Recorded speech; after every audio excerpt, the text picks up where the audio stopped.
Hello everybody, Dibz here, and today in this guide, I'm going to be talking about a matchup that comes up quite a bit, and that is how to deal with Tracer versus Tracer battles. This matchup is not only very quick and highly reactionary, it can be mind-boggling on how to gain an advantage, especially when the battle begins and ends in such a short amount of time. So let's get started.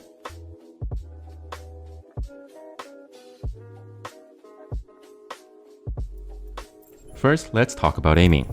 You want your tracking to be as accurate as possible, especially in this matchup. It is probably one of the most important aspects when it comes to Tracer versus Tracer, as it requires both of you to hit fast, moving targets that are also pretty small. Typically, the one with the better tracking and reaction time will win the battle. Since both Tracers have 150 life, one accurate clip can kill either of you very quickly. Since aim is something that can be worked on over time, let's talk about the more proximal ways that you can gain an advantage in this matchup. For strategic purposes, let's say that both you and the enemy Tracer have the same level of aiming. Here are several skills that you can work on to turn the battle in your favor. Keep track of the enemy Tracer's cooldowns. The Tracer versus Tracer matchup is essentially a race to whoever runs out of cooldowns first. So you should save your recall until you take a big chunk of damage all at once, unless you are already dangerously low on health. This means that if you are taking small amounts of damage by the enemy Tracer, using your recall to gain health will not be very beneficial. You want to only use your recall if the enemy Tracer takes about 40% of your entire life. Remember to recall within 3 seconds of the start of the burst fire to your health, or else you may not regain all the damage taken. In an even fight where both Tracers have relatively the same skill in aiming, the one who uses the recall first tends to be the one who loses the fight. Next, remember their movements and predict the enemy Tracer's recall location. If you manage to make the enemy Tracer recall first and can pinpoint the location that they recall to, you can easily begin shooting at that location once they pop up, and since they are reorienting, you will usually get the jump on them when they come back from the recall. Also, this means that you have an extra buffer of life if you can make them recall first without taking damage yourself. You have an extra lifeline, so make sure to use that lifeline to your advantage wisely and not wastefully use it without taking a big chunk of damage. In the next situation, if both of you take a big chunk of damage at once and the enemy Tracer recalls first, do not recall right away. Most of the time, when the enemy Tracer takes a big chunk of damage at once, they will recall right away. If you take damage as well, save your recall until you unload a clip at the enemy Tracer once she comes back from the recall. This is because you have 3 seconds to do extra dangerous moves, which includes dealing damage to the enemy Tracer after they have recalled. This is important because this makes sure that the immediate damage that they take after recalling cannot be regained as health from their recall since they just used it. This also allows you about 1.5 seconds to deal damage and then recall instantly when you finished unloading to gain back the life you lost before the enemy Tracer used his or her recall. To explain this further, let's think about these situations. Typically, if both of you recalled at the same time and ended up with 150 life both, this would reset the battle. However, let's say that the enemy Tracer recalls first. Then you wait until they pop back and you deal about 20 damage before recalling yourself. When you recall, you can possibly be back up to 150 life after the recall, while at the same time, you brought down the other Tracer's life down to 130 and then recalled yourself. This essentially puts you at a 20 health advantage over the other Tracer. This is an advanced strategy that allows you to recall the temporary damage from a previous fight while dealing permanent damage to the enemy Tracer since they recalled first. You should note that if you are very low from a previous fight, this strategy can be dangerous because the enemy Tracer can take you out very quickly when they have come back from the recall. So use your judgment on their location and the amount of health that both of you have before doing this risky move. Next up, we will talk about health packs. One thing that can help you significantly is not only your knowledge of all the health packs on the map, but also whether or not those health packs are up. If you have knowledge of the timing of a health pack that is on cooldown, you can use this to your advantage on whether or not the enemy Tracer can use it to regain their health, and you can also use it to tell whether or not you can escape to it. If you have prior knowledge that the health pack is still on cooldown, this can prompt you to find another way out to escape instead of going to that health pack, realizing that it's on cooldown, and then get cornered.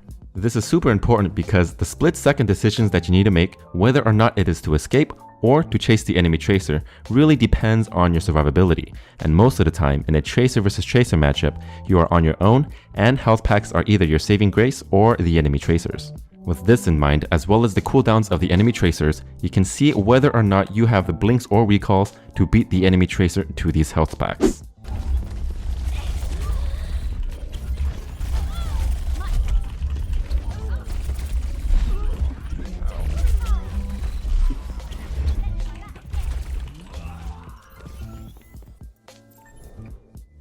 Now, let's move on to your blink usage. Try not to use multiple blinks wastefully. If you are trying to blink to avoid shots or gain a better position, try to use the minimum amount of blinks required, preferably 1 per repositioning.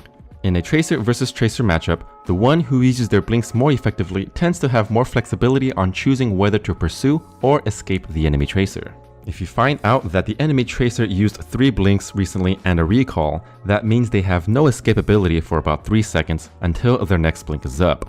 If you still have your recall and blinks, you can then safely chase after them and focus on taking them out without worrying whether or not they will blink away or recall your damage. Typically, in any other matchup, you would want to unload a clip and then blink while you are reloading.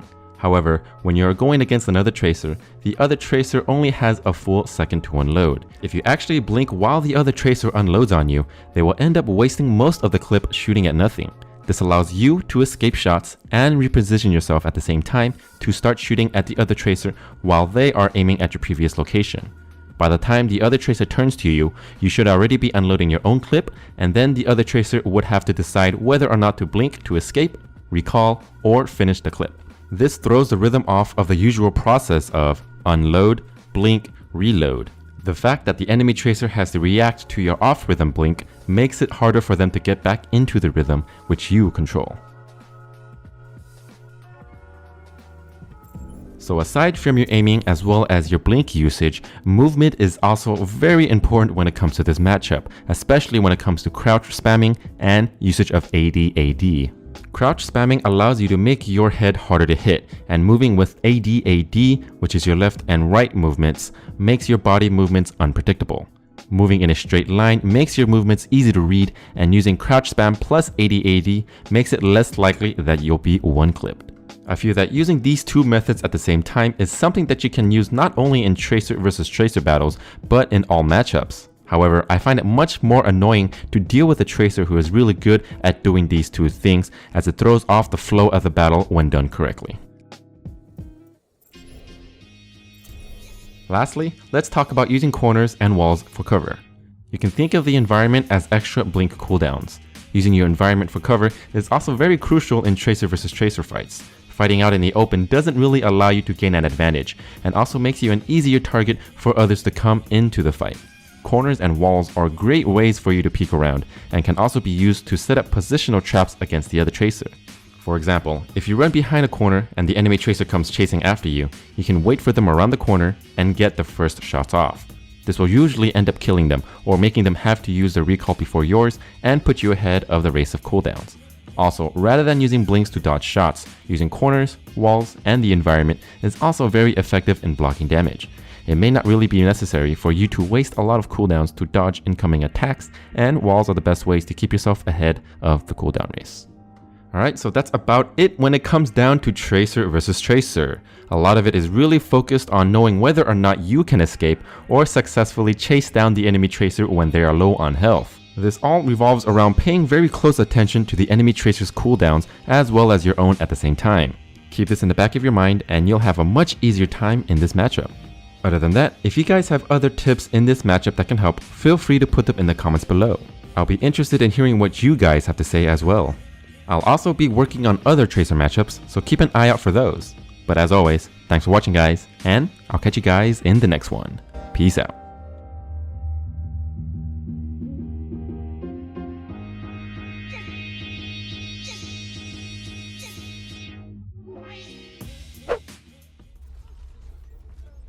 After we get numbers down. Can't protect the healers. Tracer down. Can only be one tracer here. Sorry.